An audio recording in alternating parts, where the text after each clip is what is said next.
Hello, my name is Eduardo White and my partner is Kurt Brooks. Today we will be talking about the history of the painting Adam and Eve, done by Cranach the Elder. This painting was one of the paintings stolen by the Nazi regime during the World War II and recovered by monuments men. Cranach the Elder painted during the early German Reformation in ducal courts at Wittenberg and elsewhere in Saxony. His work was transitional in that it often retained some northern traits of relic medievalism while bringing Renaissance realism and humanism to many of the subjects, especially mythological persona and biblical narratives. Cranach took great care to make this painting relevant to the highly religious viewers of the time, but he did not include images of angels and crosses. This makes his painting come off as more naturalized. He also made Adam and Eve look very Northern European, as seen by their reddish hair and pale skin. This was done to appeal even more to his main audience in the area surrounding Saxony, where he was living in Northern Europe. The amount of detail seen in the hands, and even individual blades of grass, is astonishing. This detail works to highlight some of the main points Cranach wanted to get across. The apple, for example, is positioned in Adam and Eve's hands and is well known for symbolizing the fall from the garden and the tool of the devil. These symbols are so prevalent due to the timing of the painting. This painting was done in 1526 as seen by the engraving on the tree. This was only 9 years after Martin Luther's Reformation, which means the painting was done at a very defining time in the Christian religion. Cranach worked for most of his life in the royal court in Saxony, where he met Martin Luther. Saxony eventually became the center of the Reformation. Cranach's religious affiliation can be seen in many places throughout this painting, although one needs a large knowledge of the Bible to see and understand the symbolism.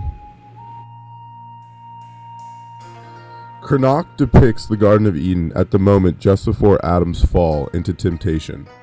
Eve has taken the apple from the tree and hands it to Adam, who scratches his head as though considering whether or not he should accept it.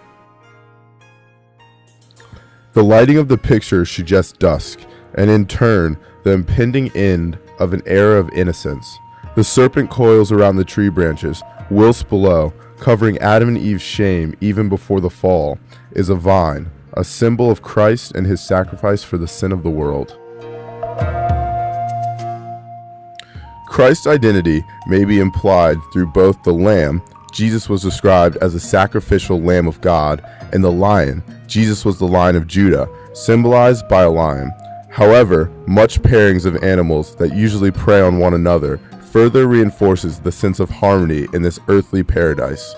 True to Lutheran theology, the painting could just as well represent the new heaven, described in Revelation and attainable only through Christ's death and resurrection, as the Eden of Genesis.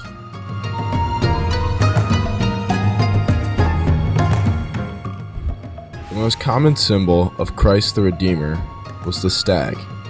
The young antlerless buck, shown at the lower right at the pond, could not defend himself, and thus was at the mercy of mankind, like the defenseless Christ when he first entered the world.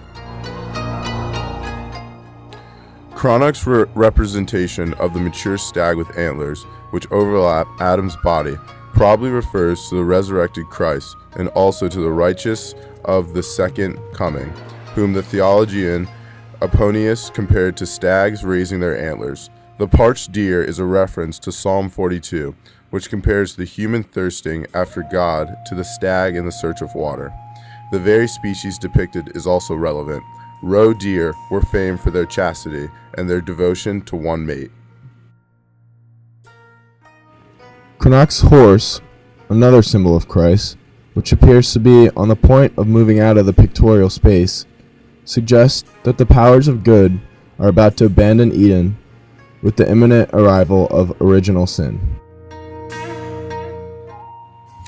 Due to the religious importance and the detailed beauty of this painting, it became a prized target for Nazi Party. Fortunately, the monuments men were able to retrieve this piece after May 7, 1945, when Germany officially surrendered. Once they surrendered, the monuments men were finally able to learn the repositories at San Leonardo and Camp Turres, which was the location of the painting. We now have the opportunity to view and critique the beautiful piece of art made by Lucas Cranach the Elder.